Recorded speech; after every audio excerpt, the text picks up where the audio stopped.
सन 2019 में रेडिट पर एक 70 साल के व्यक्ति द्वारा एक पोस्ट अपलोड की गई। उसके अंदर उसने काफी कुछ लिखा हुआ था और जब लोगों ने उस पोस्ट को एंड तक पढ़ा तो यकीनन उनको विश्वास नहीं हुआ कि ऐसा भी कुछ उसके साथ हो सकता है। जी हाँ, ये चीज बहुत लंबे टाइम बाद सामने आई और आज मैं आपको उस पूरी घटना के बारे में बताने वाला हूं। यकीनन आपको भी विश्वास नहीं होगा कि ऐसा कुछ भी कभी हो सकता है, बट विश्वास मुझे भी नहीं होता क्योंकि जब मैं देखता हूँ लाइक्स का काउंट तो वो बहुत कम होता है। एम कर रहा हूँ 23,000 लाइक्स का। और इससे पहले कि मैं आगे जाऊँ, आपसे मुझे एक दो बातें करनी है। वो ये कि पिछली 2 वीडियोस जो थी उनके नीचे आपको एक नंबर डिस्प्ले हो रहा था।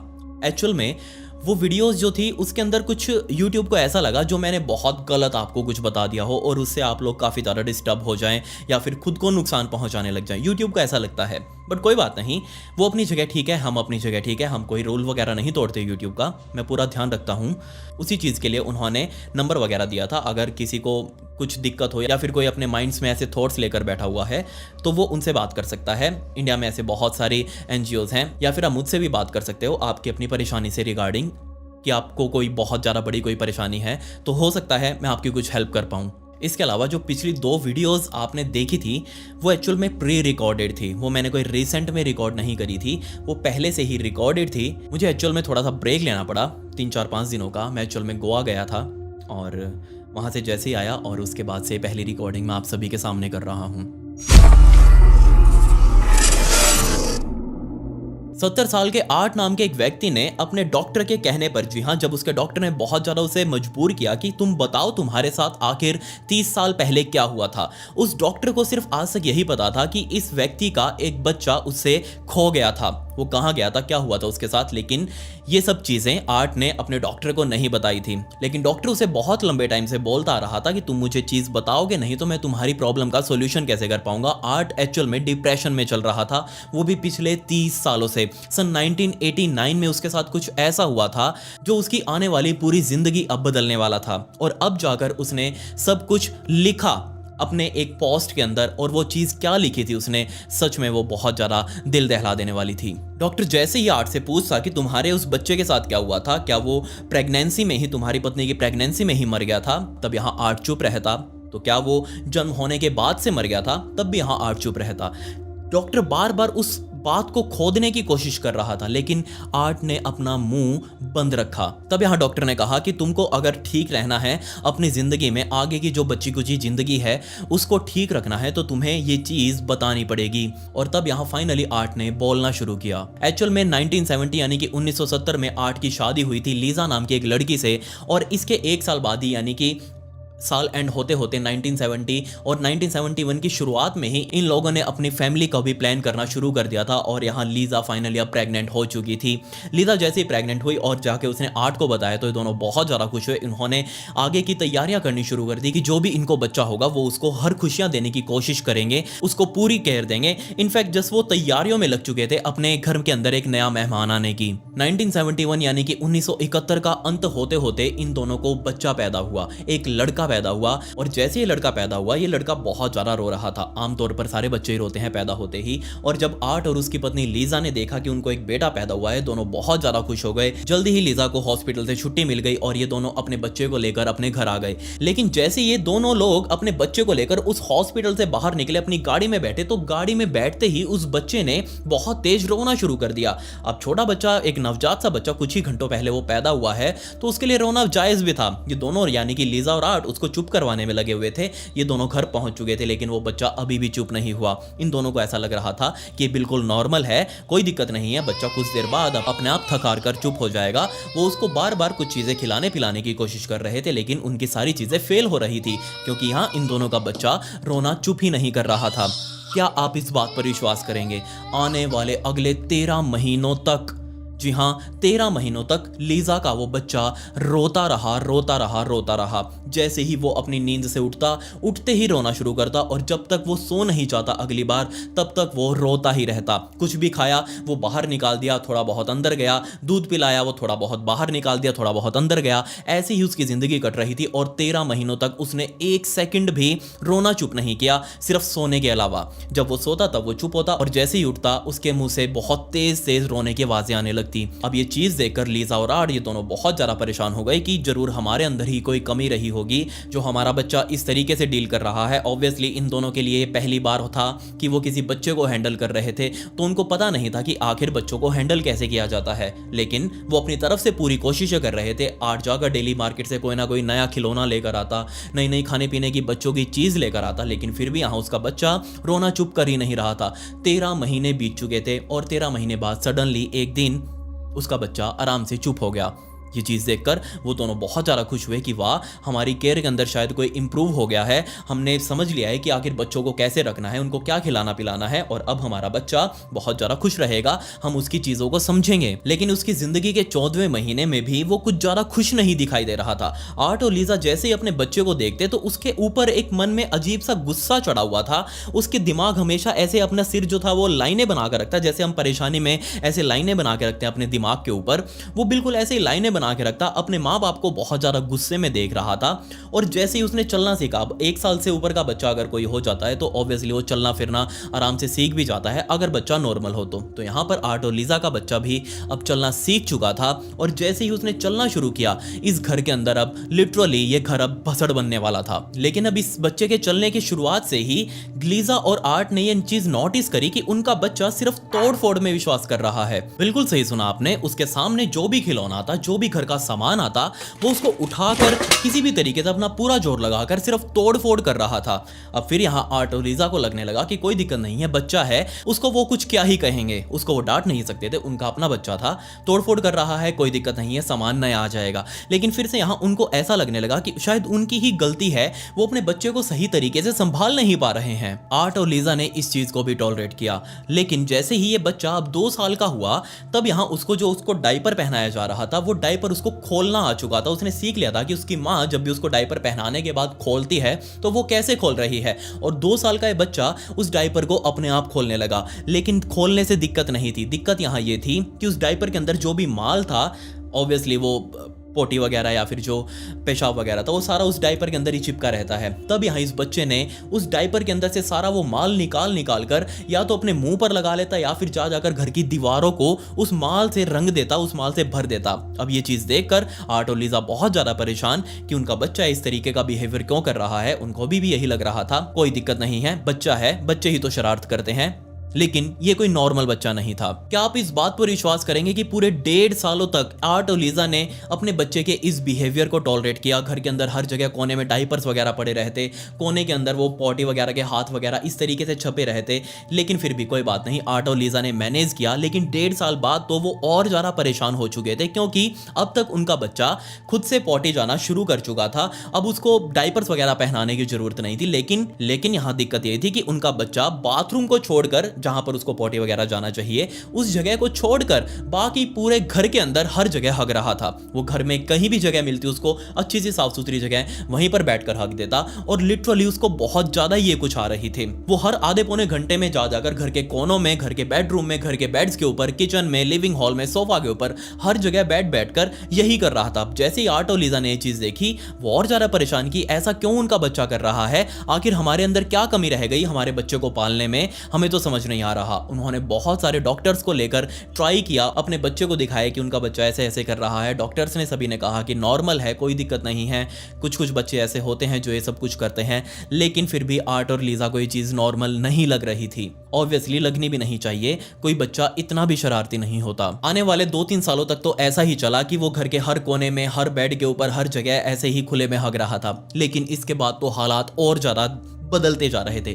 जब यहाँ पर वो बच्चा 7 या 8 साल का हुआ, तब उसने अपना माल तो हर जगह हगना शुरू ही किया। हर जगह वो हल्का हो रहा था, हर जगह पॉटी वगैरह कर रहा था। लेकिन इसके बाद से उसकी आदतें और ज्यादा गंदी होती गई। वो सीधा बाथरूम में जाता, बाथरूम की शीट का कवर उठाता, अंदर से जितना भी माल पड़ा रहता, जो भी बाथरूम वगैरह था उस शीट के अंदर पड़ा रहता है, जैसे भी वो अपने हाथों में उसे कुछ ऐसे भरता और बाहर लाकर घर में ऐसे उछाल रहा था। अब ये चीज जैसे ही आर्ट और लीजा ने देखी, वो परेशान कि ऐसा बच्चा उनका क्यों कर रहा है, उनको समझ नहीं आ रही। वो बार बार अपने बच्चों को अब डांटने भी लगे थे, उसको समझा रहे थे कि ऐसे नहीं करते, बहुत गंदी बात है। लेकिन उसका बच्चा ये चीज समझने को तैयार नहीं था। क्या आप इस बात पर विश्वास करेंगे कि 10 साल का होते होते आर्ट और लीजा के बेटे ने सिर्फ और सिर्फ आर्ट और लीजा के बेडरूम में बने हुए बेड के ऊपर ही अब उसको ही टारगेट बना लिया था। वो सिर्फ और सिर्फ उस बेड के ऊपर ही जाकर पॉटी वगैरह करता खुद से, और जो भी उस बाथरूम के अंदर से माल वगैरह उठाकर लाता वो सिर्फ और सिर्फ उस बेड के ऊपर ही लाकर गिरा रहा था। एक्चुअल में यहाँ उनके बेटे को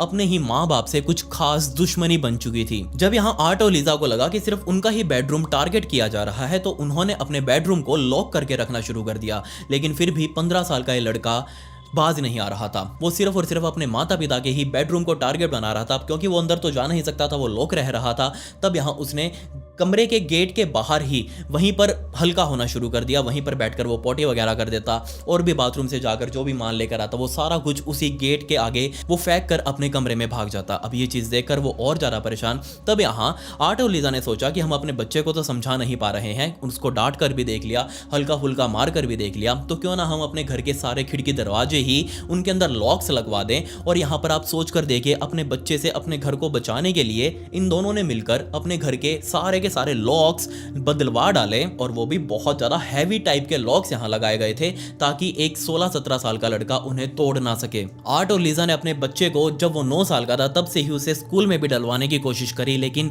सोच कर देखिए एक 9 साल के बच्चे को 2 स्कूलों ने सिर्फ और सिर्फ 3 महीने के अंदर ही रिजेक्ट कर दिया।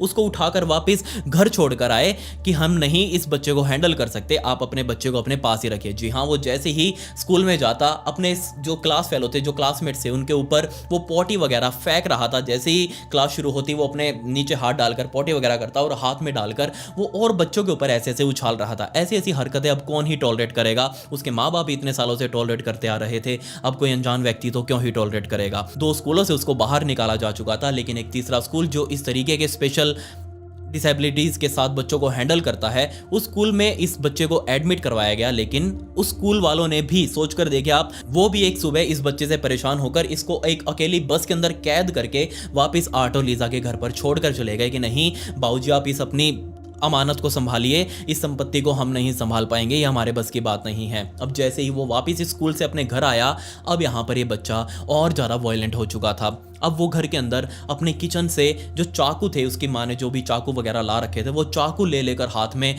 घूमता और जो भी लिटरली जो भी उसके सामने आता वो उसके ऊपर वार करना शुरू कर देता। एक 17-18 साल का बच्चा अपने ही माँ बाप के ऊपर वार करने की कोशिश कर रहा था बार बार, लेकिन अब क्योंकि उसके माँ बाप को तो पता था कि ये कुछ ऐसा कर सकता है, तो वो अपने आप को बहुत ज़्यादा डिफेंसिव मोड में रखते। वो अपने आप को हमेशा बचाने की कोशिश करते कि उनका बच्चा कहीं उनको ही चोट ना पहुँचा दे। अब क्योंकि वो किसी आदमी को, किसी व्यक्ति को तो चोट पहुंचा नहीं पा रहा था, तब यहाँ इस बच्चे ने रोड पर जो आवारा कुत्ते और बिल्ली घूमते हैं उनको टारगेट करना शुरू किया। सोच कर देखिए, वो दिन में कई कई कुत्तों को पकड़ पकड़ कर उनकी आंखों में, लिटरली स्पेशली आंखों में, वो उनके चाकू मार मार कर उनकी आंखें बाहर निकालता और ऐसे ही बेचारे कुत्तों को अंधा करके छोड़ रहा था। जब ये चीज़ आर्ट और लीजा को पता लगी तो यहाँ पर वो समझ चुके थे कि नहीं, अब ये चीज़ बहुत ज़्यादा बाहर होती जा रही है, उनके कंट्रोल से बाहर होती जा रही है, अब उसको कुछ करना पड़ेगा। उन्होंने करने के नाम पर भी लिटरली कुछ नहीं किया। उन्होंने जस्ट वो जो चाकू थे उन चाकुओं को ड्रॉर के अंदर रखकर ड्रॉर को ही लॉक लगाना शुरू कर दिया। अब एक चीज उस बच्चे को यहाँ अपने घर से नहीं मिलेगी तो ऑब्वियसली वो कहीं बाहर से इस चीज का जुगाड़ करेगा, क्योंकि उसको तो इस चीज की आदत लग चुकी है। और यहाँ जुगाड़ के नाम पर वो पड़ोसियों के घर से चाकुओं को चोरी करके आने लगा। लिटरली समझ नहीं आ रहा था कि आखिर इस बच्चे के साथ क्या हो रहा है। एक बच्चे को जहां आर्ट और लीजा बहुत ज़्यादा प्यार कर रहे थे, कुछ सालों पहले तक वो सोच रहे थे कि आने वाले टाइम में हालात बदल जाएंगे और उनका बच्चा संभल जाएगा, लेकिन सोच कर देखिए अब 17-18 साल की उम्र होते होते वो अपने बच्चे को अपने से दूर रख रहे थे। लेकिन वो उसे बाहर भी नहीं भेज सकते थे, क्योंकि अगर उसको बाहर निकाला घर से तो वो बाहर वालों के ऊपर अटैक करेगा, उनको कुछ हानि पहुँचाएगा, और बाहर वालों को तो पता भी नहीं है कि इस बच्चे से कैसे हैंडल करना है। तो यहाँ पर सोच कर देखिए, आर्ट और लीजा ने अपने कमरे को प्रॉपरली हर तरीके से सील करवा कर रखा ताकि उनका बच्चा घर के अंदर होते हुए उनके कमरे में आकर उनके ऊपर ही अटैक ना कर दे। 1988 में जब यहाँ ये बच्चा यानी कि आर्ट और लीजा का लड़का तकरीबन 16 साल का हो चुका था, तब यहाँ आर्ट और लीजा को एक और खुशखबरी मिली कि लीजा फिर से एक बार प्रेग्नेंट हो चुकी है। लेकिन ये खुशखबरी जल्दी ही उनके लिए एक बहुत बुरा सपना बन गई जब वो अपने बेटे को देख रहे थे। जी हाँ, जैसे ही वो अपने बेटे को देखते तो उनको लगता कि ऐसा ही एक और चटपटा पैदा हो गया तो वो अपने आप को कैसे संभालेंगे। वो तो लिटरली मारे जाएंगे, एक ही काबू नहीं आ रहा है, दूसरा कहाँ काबू आएगा। लेकिन फिर भी उन लोगों ने सोचा कि नहीं, हम इस चीज़ को अबॉर्ट नहीं करेंगे, हम यहाँ इस प्रेगनेंसी को रोकेंगे नहीं, देखते हैं क्या होता है, क्या पता हमारी ज़िंदगी आने वाली बदल जाए, क्या पता हमें कोई एक नॉर्मल बच्चा मिल जाए। और फाइनली टाइम बीतता गया, 1988 का एंड होते होते उनके घर एक छोटी सी प्यारी सी बच्ची पैदा हुई। और जैसे ये बच्ची इस हॉस्पिटल में डिलीवर हुई, आर्ट और लीजा के हाथ में आई, तो वो बच्ची बिल्कुल नॉर्मल थी, उसने कोई रोना धोना नहीं किया। यहाँ पर वो चुपचाप अपने घर आ गई और घर पर भी आराम से रहने लगी। अब ये चीज़ देखकर आर्ट और लीजा बहुत ज़्यादा खुश कि हाँ, हमने तो उस अपने बेटे की भी केयर बिल्कुल इसी बच्ची की तरह करी है। ये बच्ची कितनी नॉर्मल है, कितनी शांत रहती है, जो इसको खिलाओ खा लेती है, आराम से चुप रहती है, ज़्यादा कोई शरारतें वगैरह नहीं करती। लेकिन उनका बेटा जब इस बच्ची की उम्र में था तब वो कितना ज़्यादा रोता था, तब वो कितना ज़्यादा इधर उधर वो पोटी वगैरह का काम कर रहा था। लेकिन ये बच्ची बिल्कुल नॉर्मल है। तब यहाँ पर उन दोनों को ये पता लग गया कि उन दोनों की केयर जो थी वो एकदम ओके थी, दिक्कत इस बेटे के अंदर ही है। तब यहाँ उन्होंने सोच लिया कि कोई दिक्कत नहीं है, हम जस्ट इस बच्ची की केयर करेंगे अब से, और जैसे ही उनका बेटा 18 साल का होगा हम उसे लात मारकर अपने घर से बाहर निकाल देंगे। क्योंकि आपको पता ही होगा कि विदेशों में रूल होता है 18 साल के बाद से बच्चे अपने आप अपने घर को छोड़कर बाहर निकल जाते हैं, उनको अपने माँ बाप की कोई केयर नहीं होती। बहुत ही बकवास सा रूल लगता है मुझे तो ये, माँ बाप से दूर कोई कैसे रह सकता है, मुझे तो समझ नहीं आता। खैर यहाँ पर आर्ट और लीजा 18 साल का होने की वेट कर रहे थे और इसी बीच उनके साथ कुछ बहुत बहुत ज्यादा भयंकर हो गया। जी हाँ, जैसे ही इन दोनों के माइंड में थॉट आ चुका था कि 18 साल बाद वो अपने बेटे को घर से बाहर निकाल देंगे, तब यहाँ ये दोनों डिफेंसिव मोड में आ चुके थे। पहले जहां वो अपने बेटे की सारी गलतियां झेल रहे थे, वो कुछ भी करता उसको टॉलरेट करते, वो उनके ऊपर हाथ वगैरह उठा देता, उस चीज़ को भी टॉलरेट करते। लेकिन अब यहाँ आर्ट और लीजा ने अपने बेटे के आगे बोलना शुरू कर दिया था कि अगर तुमने कुछ भी किया तो तुमको लात मारकर घर से बाहर निकाल देंगे। अब वो तो अपने उस आदत से मजबूर था, वो कुछ भी करता तो यहाँ आर्ट और लीजा उसे घर से धक्के मारकर बाहर निकाल देते। लेकिन यहाँ वो भी पक्का ढीठ था।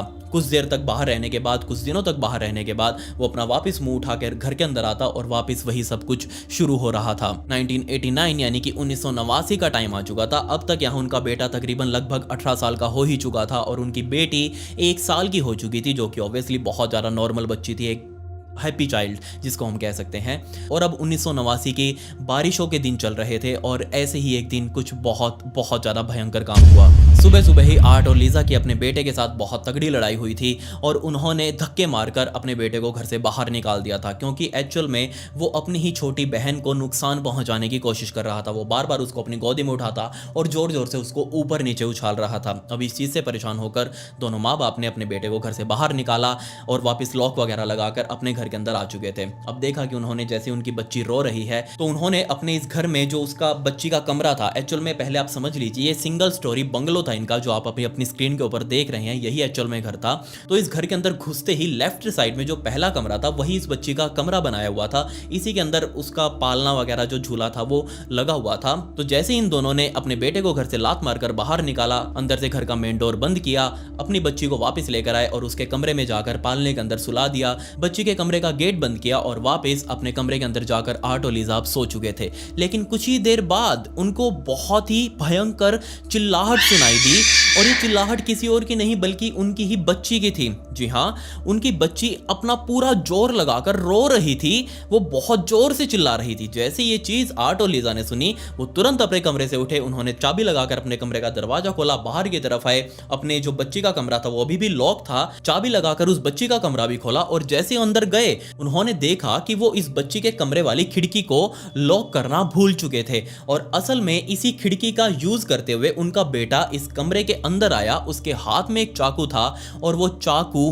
किसी और के ऊपर नहीं बल्कि उसने अपनी ही छोटी बहन के पेट के ऊपर रखा हुआ था, उसको अंदर घुसाया हुआ था। लिटरली सोच कर देखिए, वो तकरीबन आधा इंच उस छोटी सी 1 साल की मासूम बच्ची के पेट में घुस चुका था और उसी के दर्द से वो बच्ची इतना जोर लगाकर रो रही थी। अब जैसे ही ये चीज़ माँ बाप ने देखी वो अपना गुस्सा कंट्रोल नहीं कर पाए। एक्चुअल में यहाँ लीजा यानी कि आर्ट की पत्नी और इन दोनों बच्चों की माँ वो एक्चुअल में स्टेट बॉक्सर रह चुकी थी और जैसे ही उसने ये चीज़ देखी कि उसकी बच्ची के साथ उनका बेटा ये सब कुछ कर रहा है, उसका ही भाई ये सब कुछ कर रहा है, वो अपना गुस्सा कंट्रोल नहीं कर पाई। वो तुरंत तेजी से आगे की तरफ बढ़ी और उसने सीधा धक्का दे दिया अपने ही बेटे को जिसके हाथ में वो चाकू था। और जैसे वो धक्का लगा वो उनका बेटा सीधा पीछे जाकर दीवार में लगा और यहाँ आर्ट ने उसे रोका भी नहीं। क्यों? क्योंकि वो ये चीज पहले से ही डिसाइड कर चुके थे। जैसे ही लीजा अपने बेटे के साथ लड़ रही थी, आर्ट तुरंत अपनी बच्ची के पास भागा। उसने उस पालने के अंदर से अपनी बच्ची को उठाया। उसके पेट से काफी ज्यादा खून निकल रहा था, लेकिन भगवान की दया से वो अभी तक जिंदा थी। उसको ज्यादा कुछ चोटें नहीं आई थी, हल्के फुल्के स्क्रैचेस थे और एक गहरा घाव भी था, लेकिन वो फिर भी जिंदा थी। अपनी बच्ची को संभालने के बाद आर्ट ने अपनी बीवी की तरफ देखा, जो कि ऑब्वियसली वो अपने बेटे से लड़ रही थी, और उसका ध्यान जब अपने बेटे की तरफ गया तो उसके चेहरे के ऊपर कोई भी इमोशन नहीं थे, वो कुछ भी बोल नहीं पा रहा था। और यहाँ पर आर्ट ने अपनी बीवी को रोका भी नहीं। उसकी बीवी यानी कि लीजा अपने ही बेटे को जोर जोर से मुक्के मार रही थी, उसके मुंह से खून निकले जा रहा था, लेकिन फिर भी उसका बेटे ने यहाँ पर कोई भी रिएक्शन नहीं किया। वो जस्ट पिटता ही जा रहा था, पिटता ही जा रहा था। इसी बीच मौके का फायदा उठाकर आर्ट अपने उस कमरे से बाहर निकला, अपनी बच्ची को दूसरे कमरे में यानी कि अपने खुद के बेडरूम में लेकर गया, वहां पर लेटाया और पीछे से अब उसको आवाजें आई जा रही थी। उसकी बीवी यहाँ पर जोर जोर से अपने ही बेटे को मार रही थी, कभी लात से कभी घूसों से, क्योंकि यहाँ पर वो स्टेट लेवल की बॉक्सर रह चुकी थी। उसको पता था कि इस तरीके की फाइट्स को कैसे हैंडल करते हैं। आज तक ऐसा कभी नहीं हुआ था जब आर्ट और लीजा ने अपने बेटे के साथ ऐसा कुछ किया हो, लेकिन अब उसने वो लाइन क्रॉस कर दी थी। आर्ट को अभी भी ऐसा लग रहा था कि उसको जाकर अपनी बीवी को रोकना चाहिए, लेकिन फिर भी उसने ऐसा कुछ नहीं किया, जिसका गिल्ट उसे बाद में हमेशा रहा कि वो उस टाइम पर अगर रोक लेता तो वो डिप्रेशन में कभी नहीं जाता, जो कि 30 साल तक उसके साथ रहा। आर्ट ने अपने कमरे के अंदर ले जाते ही अपनी बच्ची की बैंडेज वगैरह लगाने शुरू किए, जहां जहां उसको कट्स लगे हुए थे, जहां जहां उसको स्क्रैचेस आए हुए थे, और उस गहरे घाव के ऊपर भी दवाई लगाकर उसने फर्स्ट एड वगैरह दे दी। और इतने टाइम के अंदर भी उसको आवाजें आ रही थी उस कमरे से जहां उसकी बीवी अपने ही बेटे को लगभग उसकी मौत तक मारने वाली थी। अपनी बच्ची को चुप करवाने के बाद आर्ट ने उसे वापस गोदी में लिया और उसको अब हिला हिलाकर सुलाने की कोशिश करने लगा। पीछे से आवाजें अभी भी आई जा रही थी, लेकिन अब उसका बेटा चिल्ला नहीं रहा था। पहले वो दर्द से चिल्ला रहा था, लेकिन अब उसने दर्द से चिल्लाना भी बंद कर दिया था। बट अभी भी लीजा उसके ऊपर टूट कर पड़ी हुई थी। वो उसको कभी लात, कभी घूसा, कभी मुंह पर कुछ भी मार रही थी, जो भी उसके हाथ में फंस रहा था। उसके मुंह से लिटरली खून की धाराएं बह रही थी, लेकिन उसकी माँ फिर भी नहीं रुकी। आर्ट को पता था कि अगर वो जाकर अभी उसने नहीं छुड़वाया,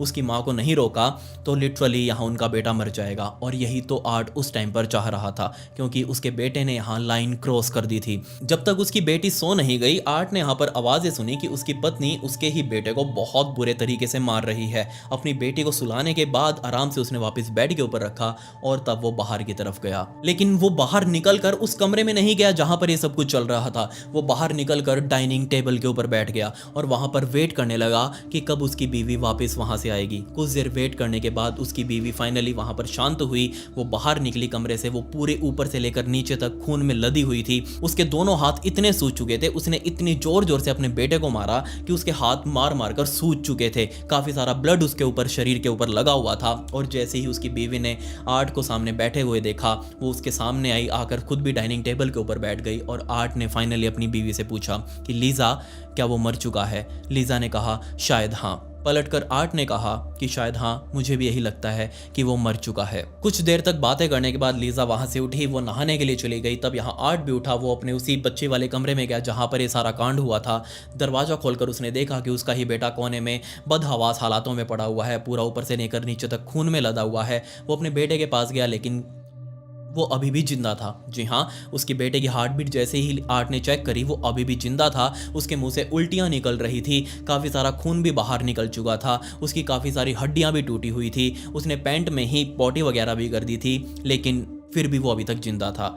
और यहाँ पर आर्ट को लगा कि ये अभी भी जिंदा है, मतलब कुछ और भी यहाँ दिक्कत हो सकती है। अपने बेटे को देखने के बाद आर्ट यहाँ पर कंफ्यूजन में आ चुका था कि वो एक्चुअल में इस टाइम पर वो पुलिस को कॉल करे या फिर वो एम्बुलेंस को कॉल करे। इस कंफ्यूजन में वो उस कमरे से बाहर निकला। बाहर आकर वो बाथरूम के बाहर खड़ा हो गया जहाँ पर अंदर बीवी उसकी नहा रही थी। वो नहाकर बाहर आई। वो अपनी बीवी से पूछने लगा कि एक्चुअल में हमें अब क्या करना चाहिए, हमें पुलिस को बुलाना चाहिए या फिर एम्बुलेंस को कॉल करना चाहिए, क्या करें? यहाँ उसकी बीवी ने कहा हमें कुछ भी करने की जरूरत नहीं है, उसको वो जैसा है वैसा ही पड़ा रहने दो। तब यहाँ इन दोनों ने प्लान बनाया कि अगर वो जिंदा है तो उठकर कुछ भी कर सकता है। इसी से बचने के लिए उन्होंने अपनी बच्ची को उठाया और वो अपने घर की बेसमेंट में, जहां उन्होंने एक अलग से अपार्टमेंट सा बना रखा था, उसके अंदर वहां किचन भी था, वहां बेडरूम भी था, अलग से वहां प्रॉपर एक रहने का छोटा सा एक सूट बना रखा था उन्होंने। और वो उसी बेसमेंट में गए। ऊपर उनका वो पूरा सारा जो लिविंग एरिया था, ऊपर जो पूरा फ्लोर जो था उनका बेडरूम था, वहाँ उस बच्ची का कमरा भी था जहाँ पर वो सारा कांड हुआ, उस सब के नीचे उन्होंने अब अपना घर बसा लिया था। ऊपर से उन्होंने बेसमेंट को लॉक कर लिया, खाने पीने की आइटम्स जो थी वो काफ़ी सारे दिनों के अंदर ही रख ली उन्होंने। एक्चुअल में यहाँ इनका प्लान ये था कि वो अपने बेटे को ऊपर वाले फ्लोर में अकेला छोड़ देंगे। ऊपर खाना पानी भी है, अगर उसको रहना होगा तो वो ऊपर रह लेगा, अगर उसको कुछ भी करना होगा, जो भी तोड़ फोड़ करनी होगी वो ऊपर ही कर लेगा। हम यहाँ पर उसकी लाइफ के अंदर दखल अंदाजी नहीं करेंगे। क्या आप इस बात पर विश्वास करेंगे कि आने वाले 2 हफ्तों तक यहाँ ऊपर बिल्कुल शांति थी, लेकिन 2 हफ्तों बाद अचानक से ही ऊपर से बहुत भयंकर आवाजें आने लगी। जी हाँ, उनका बेटा अभी भी मरा नहीं था, वो वापस खड़ा हो चुका था। उसने पता नहीं कैसे अपने आप को सरवाइव करके रखा, उसको पानी वानी ऊपर मिल चुका था और 2 हफ्तों बाद उसके अंदर वापस इतनी हिम्मत आ चुकी थी कि उसने घर का सारा सामान तोड़ फोड़ करना शुरू कर दिया। लिटरली ऊपर से इतनी भयंकर आवाजें आती, नीचे उसका पूरा परिवार सुन रहा था। आर्ट और लीजा सुन रहे थे कि ऊपर अब वापस तूफान आ रहा है, यानी कि उनका बेटा अब ऊपर कहर मचा रहा है। तकरीबन 3 हफ्तों का टाइम बीत चुका था, अब ऊपर से फाइनली आवाजें आनी बंद हो चुकी थी। यही चीज यहाँ नीचे आर्ट और लीजा को पता थी कि एक टाइम ऐसा आएगा जब ऊपर से कोई आवाज नहीं आएगी। क्यों? उनको पता था कि उनका बेटा कभी ना कभी तो बाहर जाएगा ही, क्योंकि ऊपर लिमिटेड ही खाना था, लिमिटेड ही पानी था। और जैसे ही 3 हफ्तों के बाद उन्होंने 2-3 दिनों का और नीचे रहते हुए वेट किया कि ऊपर से जब आवाज़ आनी बंद हो जाएगी तब वो ऊपर जाकर देखेंगे कि आखिर ऊपर क्या चल रहा है। और जब फाइनली आर्ट पहले बाहर निकला उस बेसमेंट से और फिर लीजा बाहर निकली, बच्ची को अभी भी उन्होंने नीचे ही लॉक करके रखा हुआ था। और जब वो ऊपर जाकर उन्होंने अपने घर को देखा तो वो लिटरली पूरा एक मैस बन चुका था। इतनी गंदी अंदर भसड़ मची हुई थी, सारा सामान इधर उधर उल्टा पुल्टा हो चुका था, हर जगह खून ही खून था, दीवारों के अंदर छेद हो रखे थे, मुक्के मार मार कर दीवारें तोड़ दी गई थी। लेकिन अब उनका बेटा उनको कहीं दिखाई नहीं दे रहा था।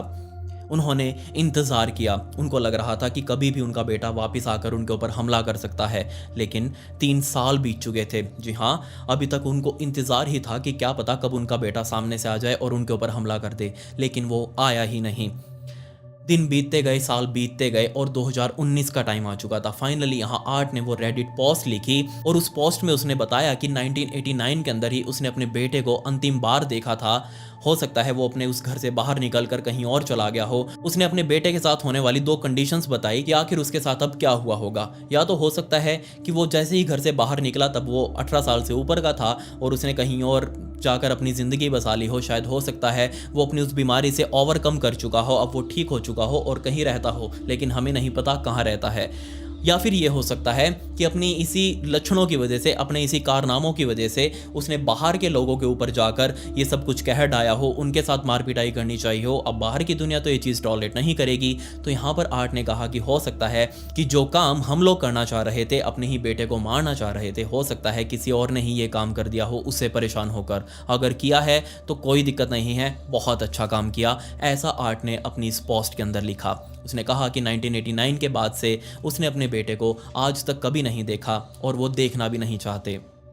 सोच कर देखिए आप, एक बहुत ही ग्रूसम स्टोरी यहाँ पर देखने को मिली। आपको क्या लगता है आगे यहाँ पर उस बेटे के साथ, उस लड़के के साथ क्या हुआ होगा? थ्योरीज आप अपने, मुझे जो ओपिनियंस है वो मेरे इंस्टाग्राम के ऊपर आकर मुझे बताइए। ये मेरी इंस्टाग्राम आईडी है, इसका लिंक आपको डिस्क्रिप्शन में भी मिल जाएगा, तो प्लीज़ आप मुझे वहाँ फॉलो जरूर कर लें। वहाँ पर मैं ऐसी स्टोरीज़ को छोटे फॉर्मेट में यानी कि रील्स में बताता हूँ। आपके हाथ से फॉलो बटन जरूर क्लिक हो जाना चाहिए। खैर आज के लिए बस इतना ही।